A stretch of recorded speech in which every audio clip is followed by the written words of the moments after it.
What's going on, everybody?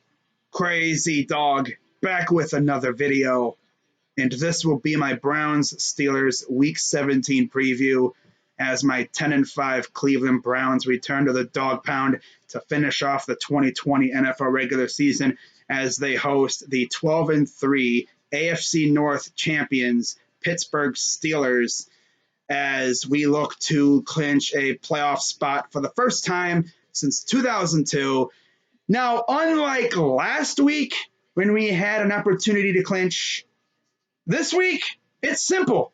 We win and we're in. And it just got a little bit easier for us because earlier today, Mike Tomlin announced that Mason Rudolph will be starting for the Steelers and not Big Ben. And of course, we all remember what happened the last time Mason Rudolph played against the Browns. Of course, you're probably going to be hearing a lot about it this week, and that was Myles Garrett and the infamous helmet incident. And I can only tell you it's going to be very intense the first time Myles Garrett sacks Mason Rudolph. Everyone's going to be like, oh my God, he just sacked Mason Rudolph. What's going to happen?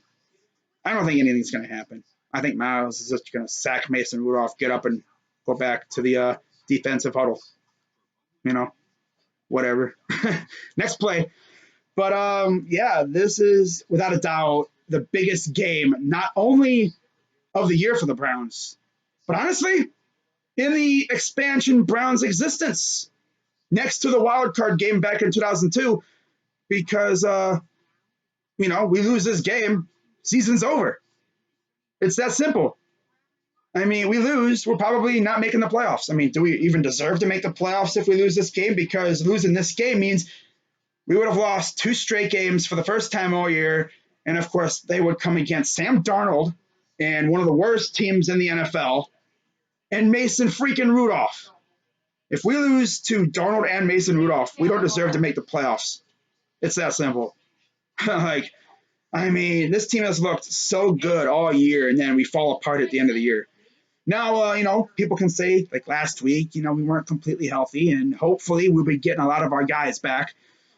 Now, earlier today, the Browns added 3 players to the COVID list. They added Andrew Sendejo, Harrison Bryant, and Carl Joseph. Now, just recently, it came out that Joseph and Bryant were actually close contacts.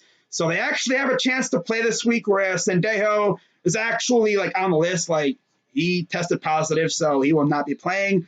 So hopefully Ronnie Harrison will be back too. He was activated off the injured reserve list last week, I believe. So he should be back hopefully this week. He'd be a big boost to our secondary.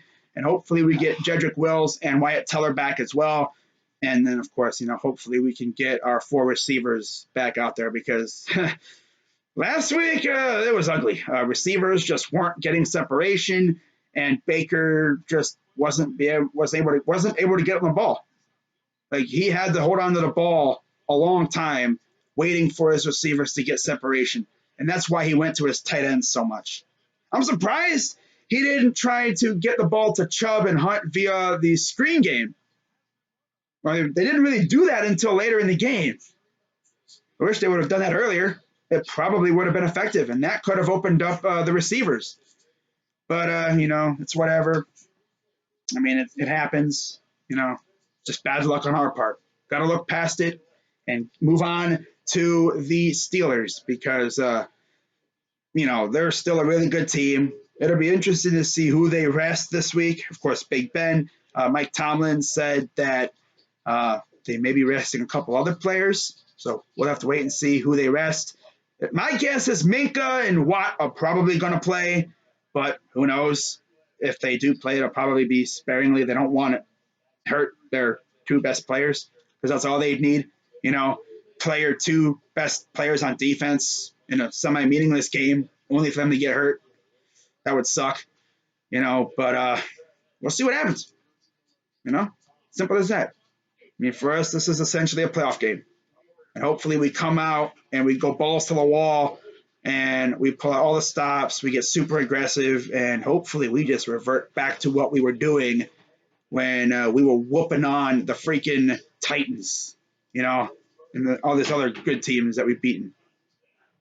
Like there was like a stretch of games where we were just dropping 40 burgers and stuff left and right. We were looking fantastic. Hopefully we can get back to that, you know. But this will be a very tough game. I know the Steelers ain't just gonna lay down. They're gonna try to end our season. And we gotta go out here and punch them in the mouth. Simple as that.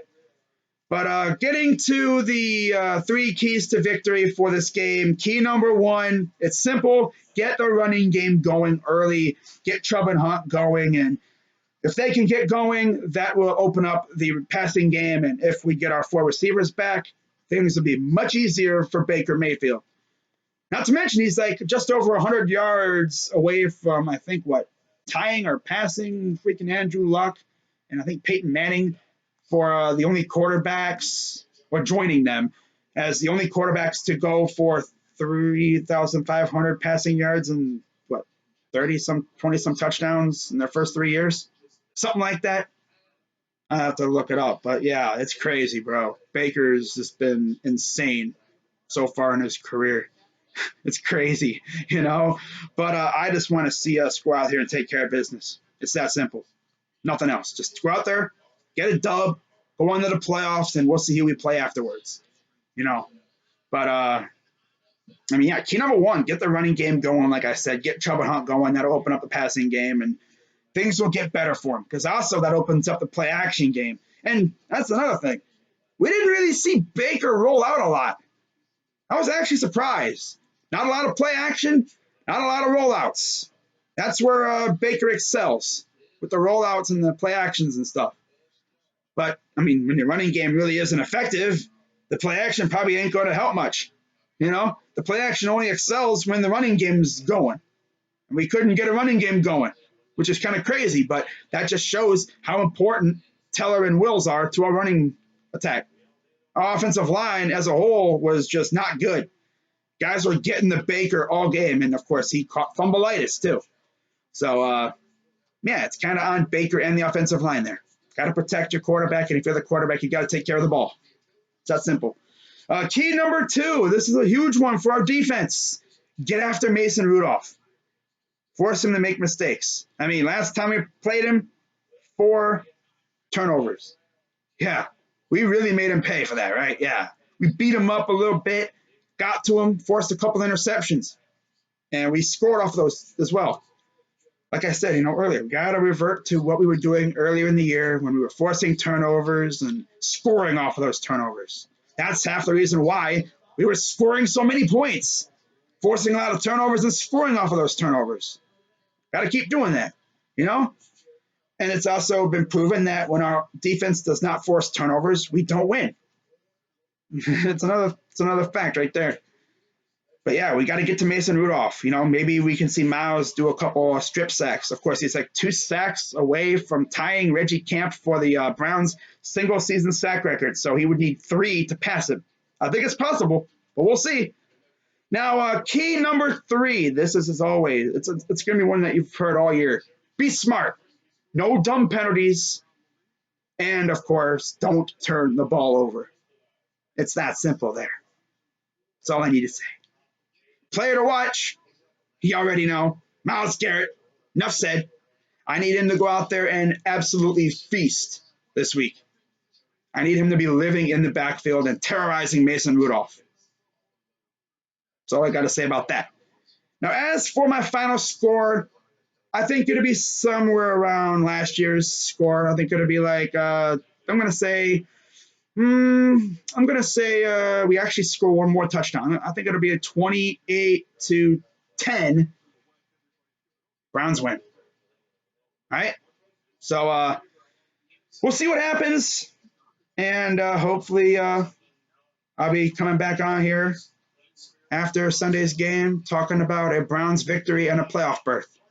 So with that being said, guys, I'm going to wrap this up. Shout out to the Dog Pound, as always. Shout out to my Dog Pound brothers. You already know. Shout out to the Renegades of Pittsburgh, Steel Maiden, Steel Jedi, Renegade 412, Mac Main. Who else is out there? Freaking Bruin Steel, Steel Twins. God, every single Steeler fan on YouTube has Steel in their name. Steal this, steal that. Bruh. Steel douchebag. I'm joking. But yeah, shout out to all the Steeler fans on YouTube. There's just way too many of you guys to mention. Of course, LC Muscles as well. There's a lot of Steeler fans on YouTube. I think they have one of the largest fan bases on YouTube, next to like Eagles and freaking like Cowboys fans. You know, the Browns YouTube fan base is starting to grow a little bit too, but I don't think we're really on the level in terms of content creators as the choking pulling the Falcons. Excuse me, as the Steelers. I mean, yeah, as the Steelers. But yeah, shout out to the Steelers fans on YouTube. Shout out to my Dog Pound brothers as always. I'm Crazy Dog 99. Let's go Browns, and I'll see you guys in a little while for my picks. Now, by the time you're watching this, I probably already did my picks because YouTube takes forever out here because my internet is not as fast as it was when I was in the homeland. But yeah, I'll see you guys in a little while for my picks, or if I don't see you then, I will see you guys on Friday for the college football playoffs. That's where you can get it. Hopefully, we can see Ohio State take care of Clemson and get one step closer to a natty. So, with that being said, I'm Crazy Dog. Let's go, Browns. And I'm out.